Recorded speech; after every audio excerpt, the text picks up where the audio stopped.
Hey everyone, welcome back to Taking Care of Business. I'm Mike Katz, EVP at T-Mobile for Business, and today I'm joined by Bobby Wagner.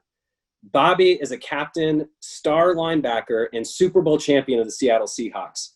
He was drafted by the Seahawks in 2012 as a six-time Pro Bowl selector. But that's not all. Bobby's a founding member and partner of the Seattle-based Fuse Venture Partners. He was recently named to Forbes' prestigious 30 Under 30 sports list for his success in business. Bobby, I just want to thank you so much for joining us. It's such an awesome pleasure to have you here with us today. Appreciate it. Thanks for having me on. So I think anybody that follows football knows that I think unquestionably you're the best middle linebacker in the game.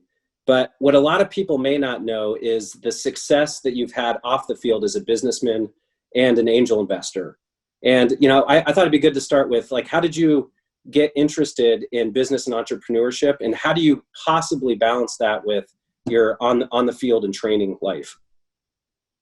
I feel like I always had an interest in business. Went to school. When I went to school, I got my degree in business, and I knew I was going to do something with business. But when I got to the league, I kind of just was trying to soak up as much knowledge as I possibly can, you know, from the older guys. And, you know, what I quickly learned was, you know, there was a lot of guys that didn't really take the time to understand the money that they were getting and understand, you know, just everything outside of the football world. We were so focused on making sure we knew X's and O's, but really didn't understand the business side of things. And so I just started spending, you know, a lot of my off season inquiring in that and trying to figure out what the football business side looks like. And I think in doing that, it sparked me into you know, investing into, you know, when I try to understand like what was going on with my money and things of that nature, it really sparked my interest in getting into investing. And once I kind of got into investing and different things of that nature, I just kind of just ran with it. And I just spend, you know, a lot of my off season, you know, I think this is a great sport from the standpoint of, you know, we go from August till February if you're lucky. And, you know, from mid-February to July, you really are just working out. And so, you know, I work out in the mornings, get everything done in the mornings, look at my plays, and I have, you know, the rest of my day to kind of just do different things. And one of the things I started to do is learn business. Yeah. So earlier this year, you announced that you co-founded Fuse Venture Partners, which is a spinoff from a Seattle-based VC, Ignition Partners, and you're working alongside some former Amazon and Microsoft execs. Why did you get involved in this firm, and what have you learned from your involvement in the firm so far, and some of the investments that you've made? It was kind of just like my curiosity. I was fortunate to get introduced to a guy named John Connors, and he kind of really became a mentor of mine. And you know, we would go out, and he would always challenge me. You know, to really think about what is something that I wanted to do, life after football. And we were probably just at dinner or lunch one day, and I, you know, told him I invested into something. And then he was like, "Man, I didn't know you were into investing." And so from that point, he invited me to come in and, you know, Ignition office and really just kind of sit in and see what they do. And so I got an opportunity to sit in and see what they do. And then a year later, I started an internship with them. I'm in my off season. And then after that, there was an opportunity for me to kind of join the team. And I thought it was just a perfect opportunity for me to kind of continue my learning and continue to get into a space that I was already kind of, you know, going in. I just, you know, there's a lot of similarities to helping build a business. You know, it starts with the team. It starts with, you know, the culture and things of that nature. And then you know, focus on the product. And so I feel like that's kind of, you know, the way that I kind of saw it as an opportunity for me to kind of just grow, not just on the field, but off the field. Have you been able to get involved at all with any of the businesses you've invested in? Yeah, I've been able to get involved with a few of them. I've invested in, you know, outside of, you know, the tech stuff, I've invested in some, you know, I made an investment in Tonal, and I'm able to kind of work with them a lot and, you know, kind of help them out a little bit. So there's a lot of different things that I'm able to kind of do, but more so in the off season, not during the season. No. Yeah.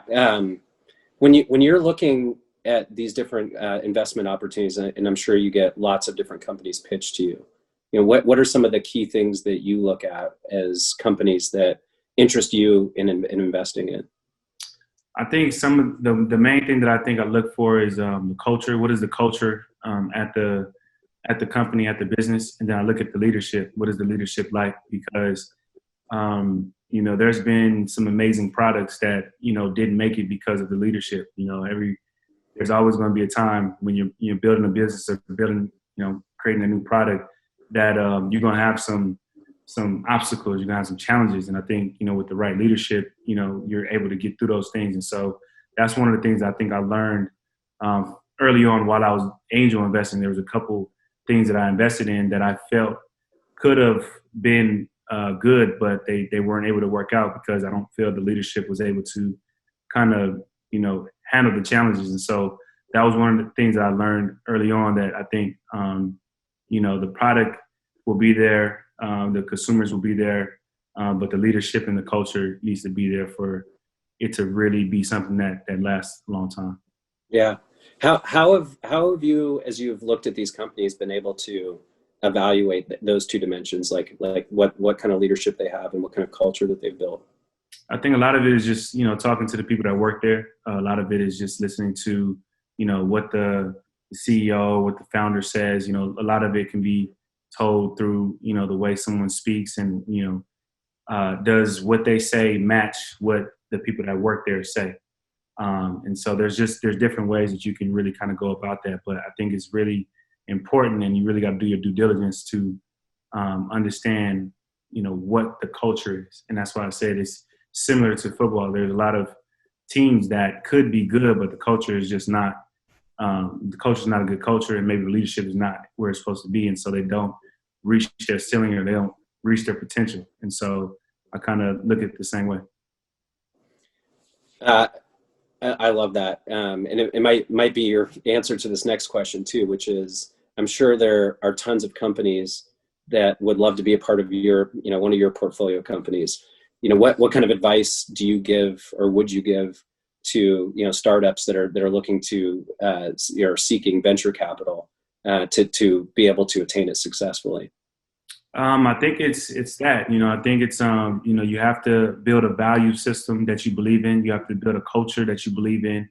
And, you have to really take care of the people that work for you. And I think if you do that, obviously with a great product as well, you will be seen and people will take a look. But I think those are some of the few things that has to be done first. You got to have a value system. You got to have something that you believe in.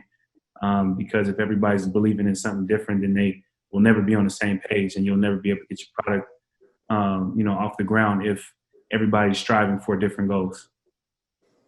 Anything that you commonly see with businesses that is just wrong and they shouldn't do if they're looking to raise capital?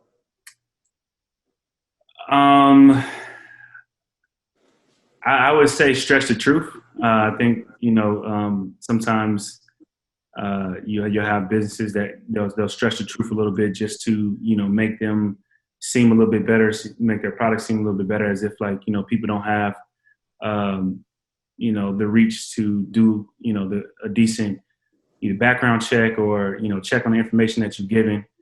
So I think honesty is always the number one thing, because if you start a relationship off without honesty, then it's really going to go downhill from there. So I think that's the number one thing, is just be honest with where you're at, be honest with where your product's at, how much you're making, things of that nature. And I think everybody appreciates honesty. Yeah. One of the things that you've talked about previously is wanting to see more people of color and Black people in particular getting involved in the venture capital space.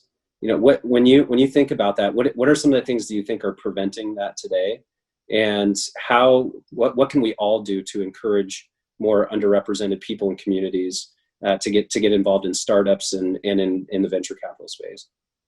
I think a lot of it is opportunity. I think a lot of it is just giving people opportunities to show what they can do. And I think a lot of it too is when someone like myself or anybody else, gets in the door to bring somebody along with you. And so I think that's something that me personally is focusing on, don't go alone, make sure I, bring people that are interested in the space with me, as well as introducing the space to people, because a lot of people don't know, about venture capital or private equity or things of that nature. So if I can, help spread some knowledge about what that is and spark an interest early on, so where they start studying and thinking about it, I think that'll provide some opportunities too. But I think a lot of it too is just opportunities. There's a lot of amazing, smart people out there that just need a chance. And so it's going to take people like myself and everybody else to just provide that chance. Yeah, I totally agree. I mean, I just think about, I think all of us in our lifetime, when we point to how we got to where we were to where we are today, it was oftentimes a series of people taking chances on us. And I couldn't agree more that that's something I think that we all need to do is take more chances on people, on good people. And yeah. I hope that's something that can inspire all of us, because people just need the opportunity. I agree. We earlier were talking a lot about leadership, and if you don't mind, I was going to ask you some more about leadership. You've spent your entire professional career with the Seahawks, and that entire time, Pete Carroll's been there, and Pete Carroll is certainly considered one of the best coaches in the NFL, one of the best leaders of men in the NFL. And I'm curious on what have you learned from him about leadership that's helped you on the field, and then also off the field as you've started to follow some of your entrepreneurial opportunities. I think with Coach Carroll, the biggest thing that you're going to see, even from the moment you meet him, he's an extremely positive person. And no challenge, no circumstance changes his positivity. He's always positive. He's always believing in you. He's always, he always has your back. And I think that's the number one thing that people loved playing for him, because, it's a guy that's going to have your back. And I think that's something that, anybody is willing to fight for. Another thing that I, really learned from him and appreciate from him is he accepts people for who they are, and he doesn't try to change anybody. The first thing he says when you come into the building, he wants you to be yourself, but he wants you to be the best version of yourself. And so he wants you to strive to be the best version of yourself. And so he's never tried to change anybody. We've had all type of, people that came into our organization that, from people who are loud, people who are quiet, people who, obviously say how they feel. And he never asked them to, be something that they weren't, but just be the best version of themselves, whatever that looks like. So that's something that I definitely appreciate, because it, really puts you in a situation where you don't have to worry about changing who you are, but bettering yourself. And I think that makes the team and the culture great when people are just focused on bettering themselves. And so that's something I definitely take into business is, wanting to be a person that pushes people to better themselves. And I think that elevates everybody around them.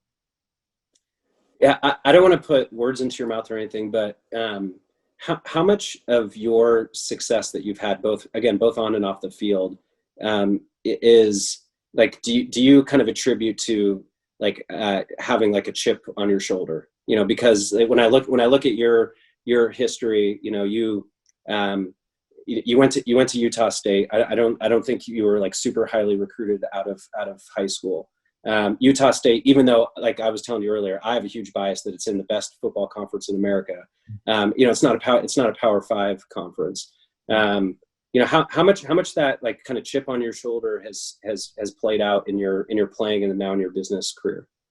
I think it's crucial in my opinion, because like you said, I wasn't recruited heavily coming out of school, and then I didn't know until I got to the league how I actually got the scholarship. And so just like I said, people I had a person that was willing to take a chance on me. And so a lot of it is not letting the people that took a chance on me down, but also proving the people that wouldn't take a chance on me that they were wrong. And so I've always done that. I've always had that thought in my mind.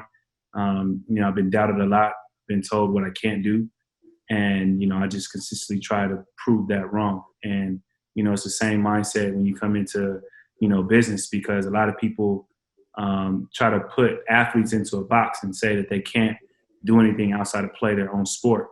And so it's just another thing to prove people wrong. There's a lot of athletes out here that's done amazing work off the field, whether it's philanthropy, whether it's business, things of that nature. So, it's not one particular thing that we're good at. And so I just, like to use that as motivation to show the younger generation that you could truly be whatever you want to be as long as you put the work in, and, don't care what anybody has to say, because a lot of people are going to doubt you. And at the end of the day, it's your belief in yourself that's going to carry you through. Yeah. I think it's so well said. And I think that having that fire in your belly is, the thing that you can't teach, but I think it's the thing that's correlated with success more than anything else. And it's the thing that, like, I hope my kids have, because I think if you have it, and you're the one that becomes self-motivated, and you'll get yourself up to go do the workout, or you'll, during your off day, go, make the phone calls that you need to make to, like, evaluate companies you're going to invest in. It's the attribute that you can't learn. You kind of are born with it. And, I certainly hope, like I said, my kids have it. And it's been amazing to watch what you've done, like you making that kind of self-motivation drive you. I appreciate it. I have a really important question now, which, I was mentioning to you earlier. I'm from Colorado, and by circumstance, I'm a Broncos fan. Like I said, not except when, only I'm a Seahawks fan unless they're playing the Broncos. And I was going to ask you, kind of going back to Super Bowl 48. I had my 6-year-old son there with me, who was a Broncos fan because of his dad. And now that you know me a little bit, like, would you have, like, eased off a little bit during that game to, like, not break his heart? No, because I think it would have been a lesson, make sure you come prepared, ready for the game, ready for everything. And so it would have been a lesson. It's multiple lessons. You can even have a lesson about, when you lose, how to, come back. So there's multiple lessons I could teach your son from that experience. It was amazing. It was the only time I've ever been to a game with my son when he actually asked if he could leave at halftime. Oh, wow. Yeah. Oh, wow. It was amazing. The beginning of the next half didn't help either, huh? No, it didn't. I was like, Peyton Manning's playing, so we'll be fine. And then, of course, the rest is history.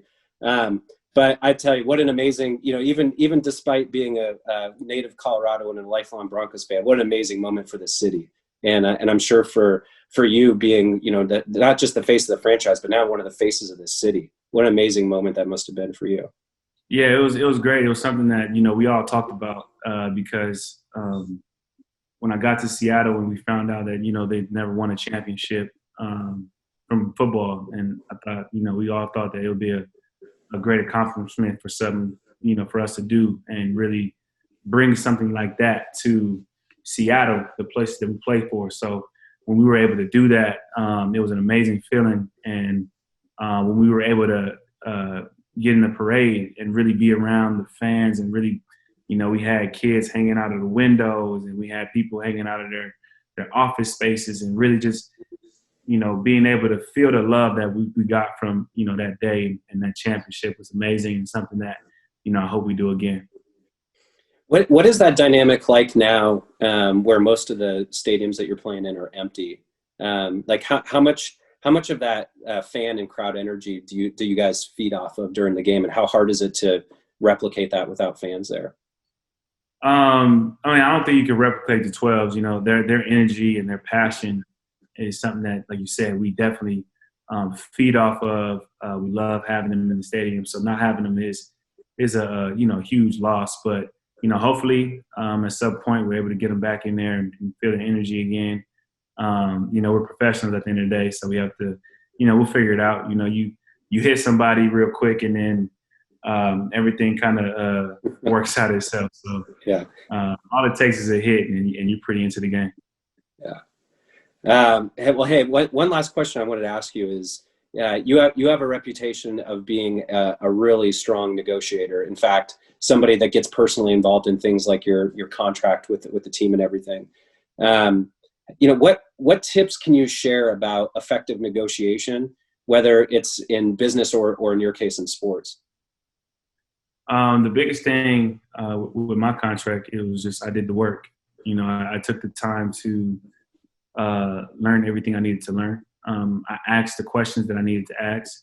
I reached out to people from various of different businesses. I didn't just reach out to people in football. I reached out to people in tech. I reached out to people in who own teams. I reached out to people that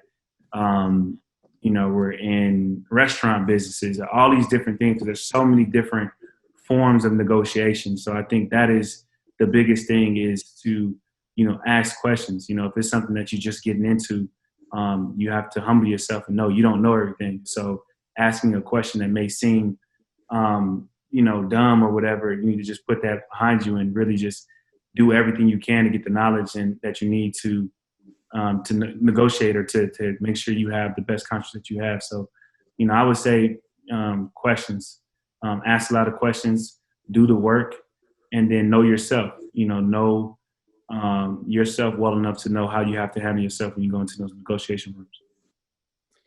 Through that process that you just described, were you able to find people that you've kind of regularly relied on for advice, whether again it's more negotiation advice or business advice? Like, were there mentors that you discovered through that process? Yeah, there was a lot of people that I reached out to. There's a lot of people that I already knew. So kind of once they found out that I was kind of interested in doing the deal myself, they offered so much help. And so there was a lot of people around me that offered a lot of help and gave me a lot of different directions and a lot of things that I sat down and tried to learn, books, interviews, things of that nature. And so, I'm fortunate for the people that I have around me that supported me during that time. Well, Bobby, I can't tell you how fortunate we are to have you in our city, representing our city, and how fortunate I was to have you talking with me today, sharing your passion about business, life, about what you're doing with sports. And also sharing some of your advice for entrepreneurs and small and medium businesses that are looking to grow their business through securing capital through VCs like what you're running. Like your dedication and that fire in the belly that you talked about is incredibly inspirational, and I think something that all of us can learn from. Whether that very few of us obviously are doing what you're doing, but it's something that I think can be taken into all walks of life. So thank you so much for joining us, and please don't forget to come back to our next episode of Taking Care of Business, and I hope you all have a great day. What's up? Yeah. Hi, everybody. Yeah. Everybody. What's up, everybody? Yeah. Do you know what that is? Yeah. What's up? Hello. What's up? Nice to meet you. Bobby. Nice to meet you. What's your name? Ethan. Ethan. Nice to meet you. Who do I have in my left corner here? This is Jake. This is my little Jake. Jake. Yeah. What's up, Jake? Ethan. Who's that? This is Adeline. You want to say hi, Adeline? Hi. Adeline. What's up? What's up, you guys? Nothing much. Y'all, what y'all doing? Schoolwork? They're actually started to do 2 days a week physically at school. They go to private school, and so. So